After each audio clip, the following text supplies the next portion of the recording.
Hi, this is Larry London. We welcome you to a very special Border Crossings. Today, we are joined from his home studio, I assume. It looks like there's a studio going on behind him. Yeah. We've got a music superstar who's taking time between his tour stops because he's been very, very busy on the road doing a lot of shows back here in the United States and overseas as well. Keith Urban is with us, and it is great to have Keith Urban on the show today. I'm a fan. I'm in awe of your accomplishments. I know you've won so many ACM awards and CMAs and 4 Grammys and all the other platinum accomplishments you've had. Do you have one thing in your career that stands out to you above everything else? Firstly, I want to say you share a namesake with one of my all-time favorite drummers. Oh, yeah, Elvis's drummer, right? Larry London, who is one of the great session drummers too, particularly played on so many songs I love. So there you go. Well, we got something going then, right? Oh, yeah. Do you play drums, Larry? No, I bang on a lot of things at home, but I wouldn't call it drumming. Favorite accomplishments? That's hard to narrow that down. I think musically, all I ever wanted to do was write songs, make records, hopefully get on the radio, hopefully be able to tour, and keep doing that and get better at it. That's kind of the baseline of all I ever wanted to do. I wanted to move to America, and I got to do that when I was 22 years old and do what I'm doing now. It's extraordinary. Mm-hmm. And you got 3 passports. You got a New Zealand passport, an Australia passport, and a U.S. passport. I do, yeah. Man's been around. Now, you were, of course, one of the coaches on the Australian show, The Voice. You were on American Idol here in the U.S. But I understand that you actually, little known fact about Keith Urban, you started off on a talent show, New Faces, I believe, in Australia when you were younger. Yeah, actually, I did a bunch of them. I did. There was a lot of singing shows at that point. There was one called Pot of Gold. There was one called New Faces. There was another one called Stairway to the Stars. There was like lots of these shows. And so my mom and dad got me onto these shows. I think one of them, they had to lie about my age. I think they said I was 16, but I just turned 15. But you had to be 16 to go on the show. So they squeezed me on there. And they've always been supportive. So very, very grateful.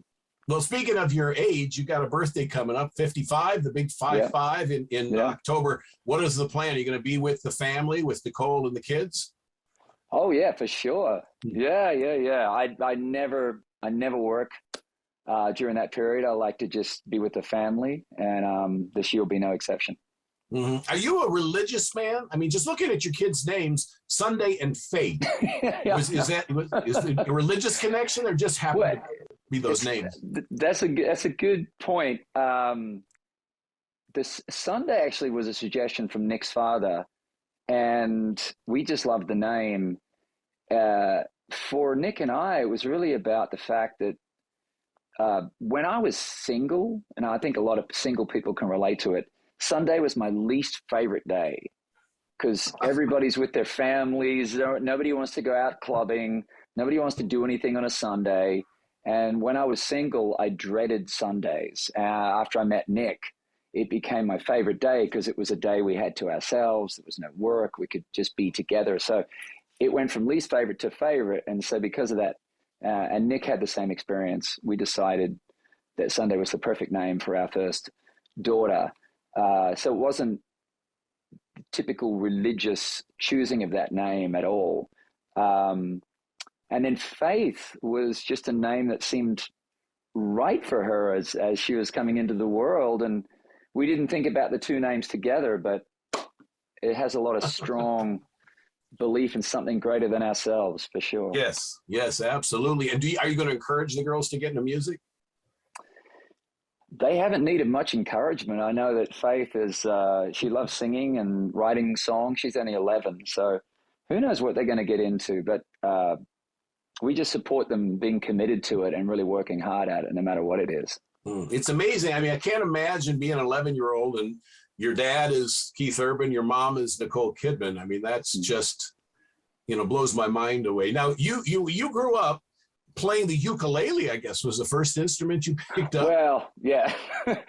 Because I was 4, my mum and dad just gave me one when I was 4 years old. I don't know why. It was just, who knows? They gave it, the perfect size instrument for a 4-year-old kid. So, and my dad, who was a drummer, said that I could strum it in time with the songs on the radio. So they asked some people what would be a great age for him to learn some chords because he seems to have rhythm.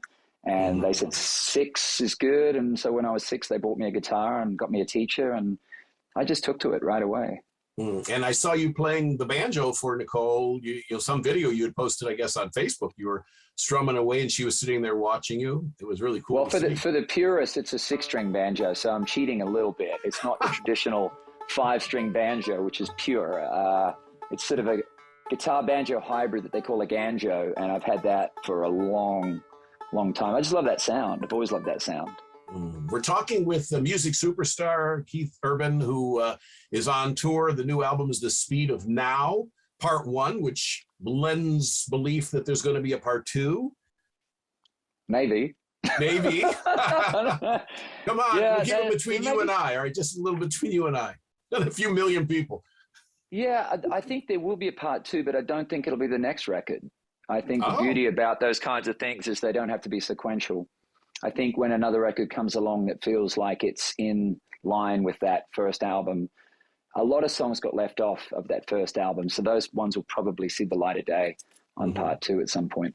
And you've been, touring the Speed of Now world tour. I was reading where you really had a great time in the UK, and people were coming out to, in great crowds. Is country music different in other parts of the world than it is in America? Is it received differently? Is it? I think our mixture of it, because obviously I mix a lot of things in to sort of create my own style, has just started to feel consistent wherever we go. I mean, we get a pretty diverse audience. Some people come out because of the guitar playing, some because of the song, some because of the country, some because of the pop stuff like I did with Pink. There's a big mix of people. And the UK was just amazing. We hadn't played there in a long time, and I had no idea what to expect, but they were just, man, their energy, and they seemed to know every word of every song, and it was incredible. I can't wait to get back.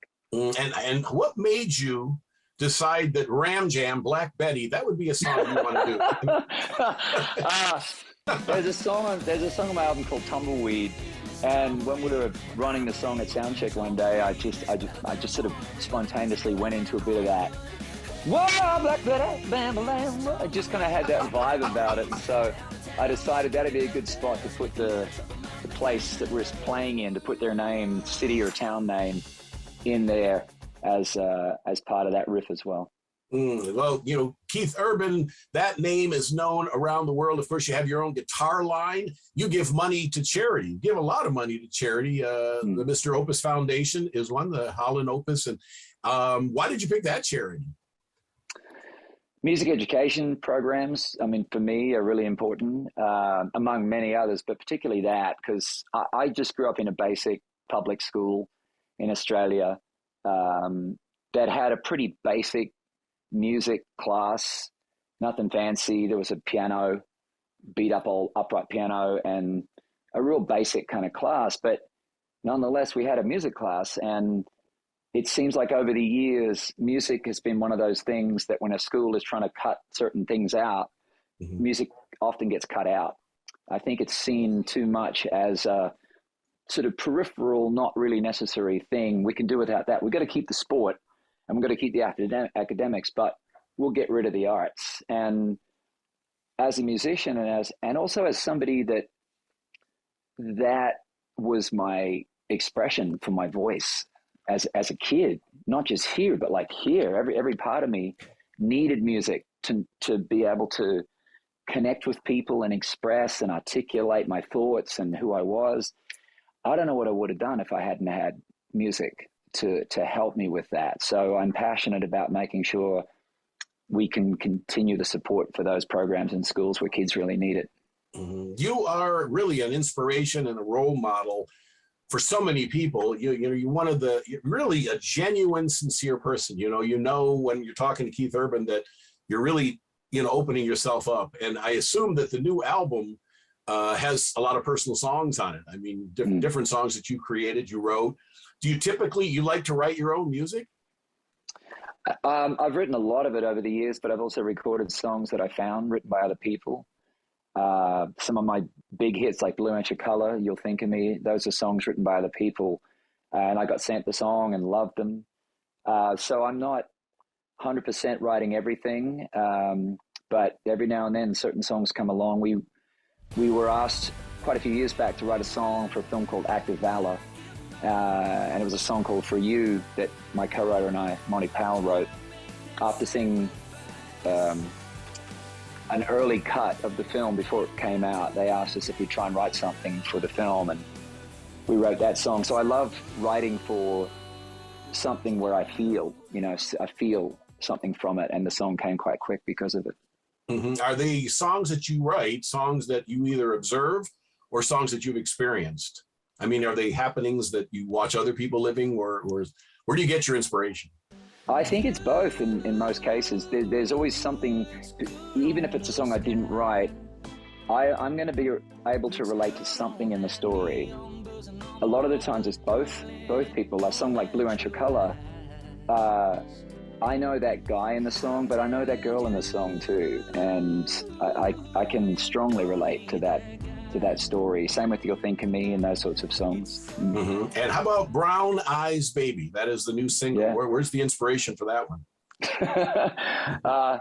Not my wife. She's blue-eyed. So here we go. Here we go. This is a song written by some really good friends of mine here in Nashville, and they sent it to me, and it was just that love at first listen kind of thing. I can't even necessarily articulate why certain songs grab me and other ones don't. They just, I guess, because I'm meant to sing that song, and Brown Eyes Baby was that. Again, I just loved the story. I feel like that guy is very much is who I am. He's the same guy from Blue Inch of Color for sure, which is why I like that guy as well. And it's wanting to bring out the best in wanting to help somebody rediscover a lot of those qualities about them that life has taken from them. And Blue Inch of Color was definitely that. Brown Eyes Baby is definitely that. And I just love the truth in that song. Keith Urban is our guest. We're talking with one of the music superstars in all of music today, known for his songwriting, for his singing, for his touring, the great shows. I mean, the reviews I've been reading about the current tour and the energy, and it's just nonstop. People are up on their feet and having a lot of fun. So, yeah. Why not? Why not? Life is short, and we've dealt with enough nonsense and stuff over the last couple of years that, let's get out and forget life for a little bit, have a fun time, have a party. I was doing an interview with somebody about a month ago, and they were rattling off all these things that we'd done. I said, you've been to the UK, you're back in the States, you put out this new single. I was like, when do you sleep? I said, I just slept for 2 years. What are you talking about? I'm ready to go. Let's go, Well, how is The Speed of Now, Part 1, different from the last album? I think, the albums for me are just, they're photographs of where I'm at, musically and in energy-wise. It's sort of, the songs capture that. So I think you just have to listen to that record to sort of get a sense of where I'm at and who I am. At that point, that record came out in 2020, which was such an odd thing to put a record out in 2020 and then not be able to tour. I've never had that happen in my life. So I feel like I've been waiting around for 18 plus months with all these songs ready to hit the road. So being on this tour and seeing people every night sing along to all these songs that I was so patiently waiting to come out and play live, it's just been indescribable. Are you going on tour in the next year? I imagine you've got a holiday break, you've got Thanksgiving plans. What will you be doing for the holidays? Yeah, well, this tour wraps up, the US leg wraps up in the first week of November.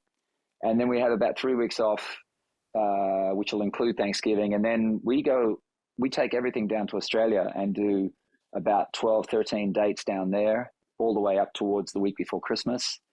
And then we'll probably have Christmas with our mothers, Nick's mom and my mom. and our siblings, my brother, her sister, all live there. So we'll have family Christmas and then come on back to Nashville. And I, I'm excited that you're, going to be, when you come to DC, you were here in DC not too long ago, I guess. Yeah, I read. Yeah, we were. So when you come back, I would love to have you in our studios. Hopefully by then, that'd be great. Yeah, that'd be good.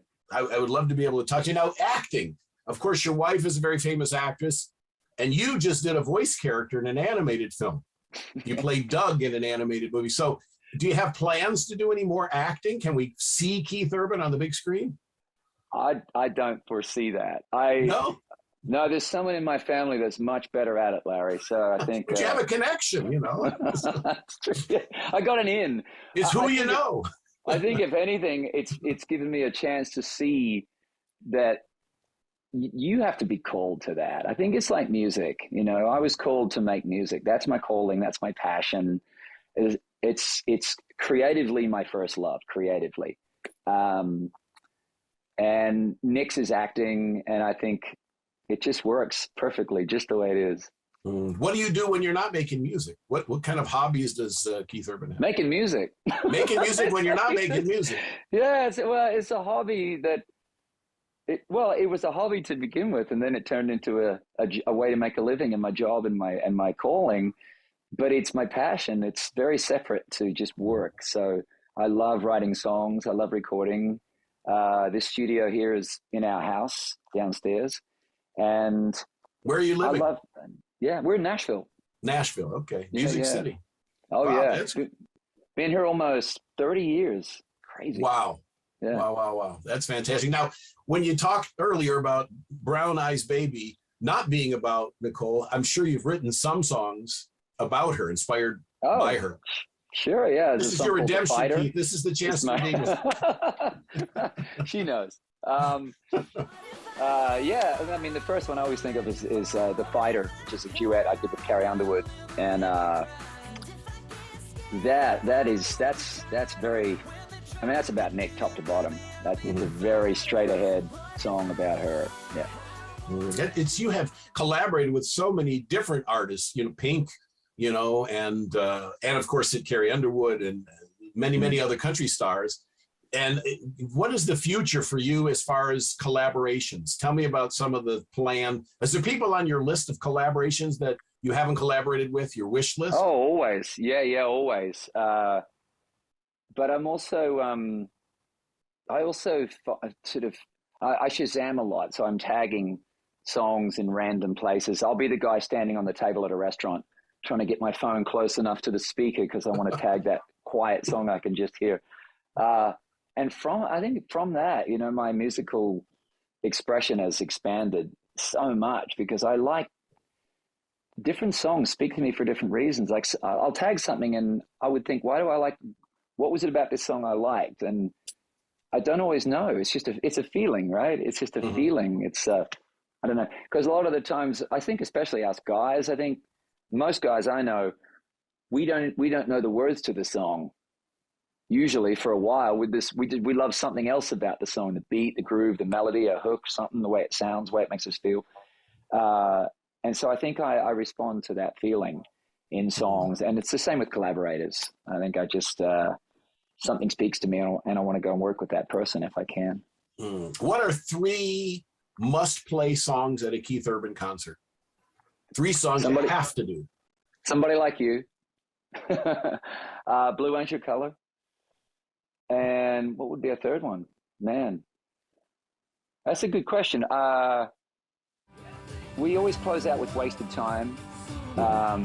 It's not only a big fan favorite, but I think it's thematically what I love about going out and playing is bringing everybody together in this common experience, which right now is more valuable, I think, than it's ever been, with so much separation, diversity, and divisiveness. I love being in a situation where I have the opportunity to bring people together who are completely, maybe totally different. I mean, our audience is every political persuasion, every religious persuasion, just everything. It's hugely different, but we find this common ground for like 2+ hours, and you can't even find that at a sporting event. At a sporting event, the audience is split in half. So Right. it's a real blessing to be able to bring people together for a couple of hours like that, and find that moment where we have this thing in common. That's really, really strong. Added Tyler Hubbard to the tour from the Florida Georgia line. Yeah. So Yeah, we got Tyler coming in and Ingrid Andress out there with us right now. It's such a fun lineup, and really hoping people can come out and see us play. what a great, great show. You know, Keith Urban is on the road for a little while longer. You know, in your business, you're never not on the road, but I understand, I heard somewhere where you said that you won't stay away from home for any length. You know, I mean, you have a policy, you have your normal, you're going to be home every 2 weeks. You want to come home or something like that. Yeah, so I always want to state that it's not a rule, it's not a policy, it's just a want. It's a real want to not be away from home longer than I have to be. I think a lot of people watching and listening to this can relate to that. To be in a position where I can be home, I'm going to choose that when and where I can, even if it means a lot of extra travel. Because at the end of this short little ride on the blue ball, however long that is, I'll look back and wished I'd been with my family just a little bit longer and with my friends just a little bit longer. So trying to balance those things is really what it's always about when I'm touring, because I love being on stage and I love being home, and I'm trying to keep the two in harmony. Yeah. It's always about balance. Everything in life is about balance. You know? Yeah, and balance is never achieved. It's just maintained. Do you have a pre-show ritual, something that you like to do before the show? I always get asked that. Wish I had some great snappy answer, but no, not really. I think the first thought, Larry, is that I just like to keep loose. I like to be loose, and so there's an easy, effortless honesty about being on stage. That's what I'm seeking. I'm just seeking that we're in the moment. We're really here. I never phone anything in. I'm completely present, and I give it. I play. I think anybody that sees me play, I play like it might be my last show. Every show is that. It's 1,000% always. Now, Keith Urban is our guest, giving us 1,000%. The new album is out right now called The Speed of Now, Part 1. He's on tour as well. 24 number one songs in your career, which is by nowhere. I don't even think you've reached the midway point. You know, you're a very young guy and you're still riding the wave, the blue ball, as you say. Yeah. Now, I'm going to ask a couple of things. First of all, I want to ask social media. Where can people reach out and contact you? How can people around the world connect with Keith Urban? Oh, we got Instagram, we got Facebook, TikTok. You can find us everywhere. KeithUrban.net, of course, is KeithUrban.com now. It was .net for the longest time. Yeah, you got your website now. Finally, yes, you got that website. Yeah, and so we're everywhere. You can find us everywhere. All right. And before we let you go, I'm going to give you a chance to say hi to the troops who are tuned in as well, because I know that country music and the military have had this relationship, which is very, very close, and it's very unique. Country music's always supported the troops, and for many, many, many, many, many years. And so you're a big fan of the military as well. And I'm wearing my military soldiers T-shirt. I see today. that. So yeah. I see that. Well, first of all, yes, it's been something passionate to me ever since I moved here to America, is recognizing that this freedom that we get to go out and play shows to all kinds of people in that environment, that doesn't come for free. And I recognize that, and I'm very grateful for that. I know that behind the scenes, the sacrifices that not only everybody on the front lines make, but also behind the scenes, families, the sacrifices and support and love that families have to give 24/7 is also an enormous give. So I've always looked for ways to be able to participate in giving back to all the men and women in the military. We've just recently gotten behind Canines for Warriors, which I think is a great cause based down in Florida. I think they do great work. So just to all of you watching right now, thank you from me, Nick, our girls. We just thank you from the bottom of our hearts. Oh, thank you. Happy birthday to you coming up. Keith Urban on tour. Wherever he is around the world, make sure you go out and see the Speed of Now World Tour and get the CD Part 1. And I'm sure there's more music coming out in the near future from Keith Urban. Yes. It's a pleasure to meet you for the first time. Larry. Not the last. I want to have more chance to talk to you. In person next time. Yes, that would be wonderful. Keith Urban's our guest. This is Border Crossings on VOA TV.